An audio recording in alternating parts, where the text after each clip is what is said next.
What's good, everyone? My name is Hims, and in last episode we slayed the Ender Dragon that saved the world and got our hands on our very first pair of Elytra. But in today's episode I wanted to focus on this right here. This is the iron farm that we built a few episodes back, and it is doing pretty well. Let's go ahead and check it out. Oh, okay, yeah, a bunch of iron, and we basically built this farm and then have neglected it, like the outside of it. So I want to make it look pretty today. And here we go, our shulker shells. We remember we got them from last episode, but here we go. We got a bunch of materials, and I know that I'm gonna need a lot more materials than this, but instead of doing this in one giant time lapse, I'm gonna go ahead and take you through the process of, you know, the ideas that I have. Now, I haven't planned it all, but I do have a basic shape in mind, so let's go ahead and get started with that. So I've had this idea for months now, and given the odd shape of this farm, I think this was the proper direction to go. A lot of people probably won't like this shape or this building because it's a very weird style, right? I'm going for more of a brutalism, futuristic style. I'm gonna go ahead and put some pictures on screen of buildings that I use for inspiration, and as you can clearly see, this is going in that brutalism sort of architecture style. So this is just the base structure right here. I know a lot of people might not like it, but let me cook.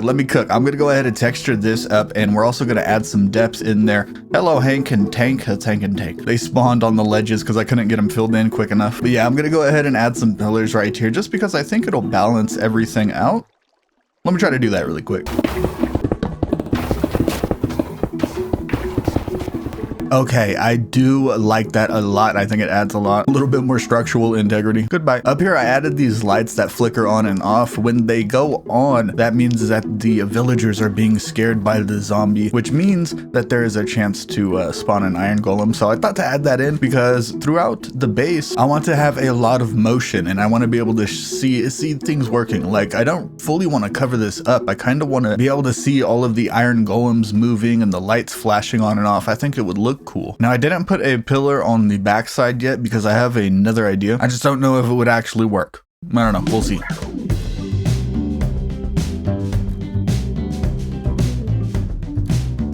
Okay, so here this is the back pillar, right? It looks super industrial with these beams running across. And this is a tube. I think this tube is going to be spouting out water, right? Matter of fact, I forgot the water. Hold on. And this may be a little controversial because we are just expelling all the excrement of this farm, and we're leaking it all out into this river. But please trust me, this is not just any normal waste. We only use water in this farm. So really, we're just leaking water into the water. It's not that bad, right? Now, the base of the farm is pretty much done, but I think we are missing something up top. Maybe we can build some branches off of these farms that kind of meet in the middle. I don't know. We'll see. So I went ahead and worked on the top a little bit. I added just a little bit more structure to it, and I think it ties everything together. It's kind of like the bow tie on top. And up here, I went ahead and indented the walls with some andesite walls, and I think I'm going to go ahead and do that along the sides right here as well. And I also want to texture up the walls as well because right now they look super boring, but that is going to require me to have a lot of blocks that I don't really have right now. And if you've been around my channel for a while, you know what time it is. Let's go ahead and kick this off with a mega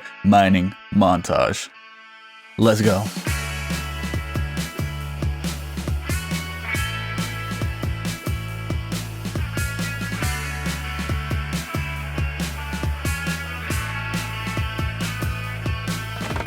I'm over here at the orc village, as you guys can see right here, but I'm collecting bamboo because we desperately need some, what is it called, scaffolding. Let's go ahead and see if we have any string at this base. I have no clue. Okay. Oh, wow. We got a bunch of string. Okay, this is perfect. We're gonna need a bunch of scaffolding for this base just to build it, but I think scaffolding actually makes a very good decorative block that we might even use in the future. We need a lot of scaffolding just because this building is so big, and I hope to do a lot of decorations still. We're gonna indent the walls and fill them in with andesite walls to add some depth to it. And we're also gonna be using a bunch of the acacia wood and the tuff and the cobblestone that we ended up gathering to kind of make this building look a little rusted out, right? I want this building to look like one of the older buildings in our mega base, which it basically is because it's one of the first buildings we're building. So when we use all this texturizing to make it look all rusted out, I think it's gonna look really, really cool. Let me know how you guys like the gradient of this building in the comments below.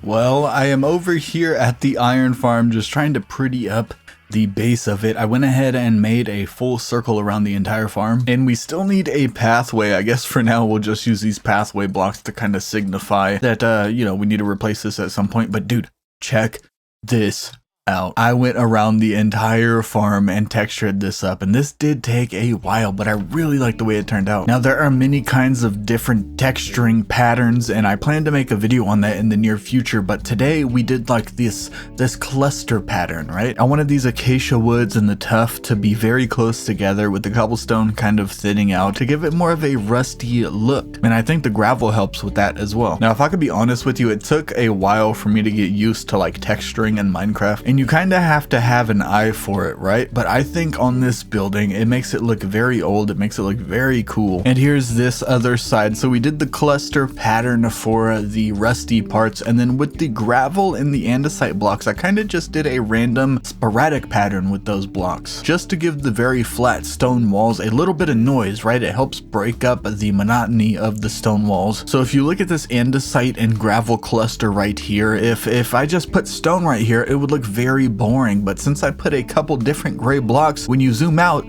it makes it look a little different, you know, a little pizzazz to it, a little sparkle. And like I said, around the base of the farm, I just kind of built it up with some smooth stone and placed in some trees and some bushes. And I think we're going to be doing that a lot around this base. As you guys can see the biodome right behind it. And I'm actually super excited that we're done with this iron farm, because that means we get to focus on a few other farms that we desperately need in this world. Especially because we just got this pair of elytra. We're definitely going to need a sugarcane farm and a creeper farm very soon, so be excited for that. And I actually wanted to ask you guys at the end of this episode, how do you like this editing style? Do you like these more shorter, straight to the point episodes where we just get the building done, or would you rather have longer episodes? I don't know. It's something that I've been thinking about for a while. And let's take a shot of this base from the sky. This is what we have as of now, and it's coming along, right? I know it's only 2 buildings, but trust me, this whole area is going to be filled with buildings and farms and villagers and all this sorts of cool stuff. So I really hope you guys are excited for that. It may take us a while to build all that, so hopefully you guys are in it for the ride. But it is at the end of the episode, and you guys know what that means. It is time for the comment of the day. This comment of the day is from episode 11, and it is by someone that has been in my community for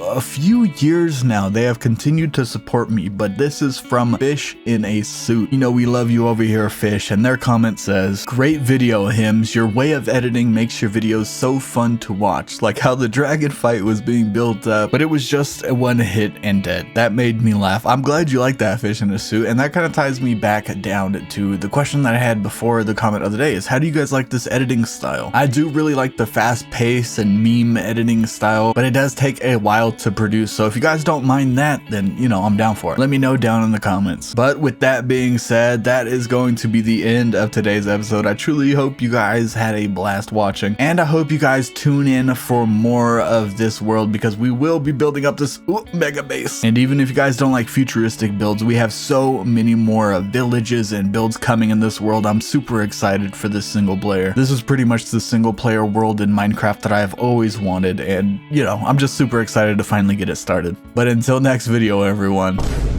I'm out. I'll see you later.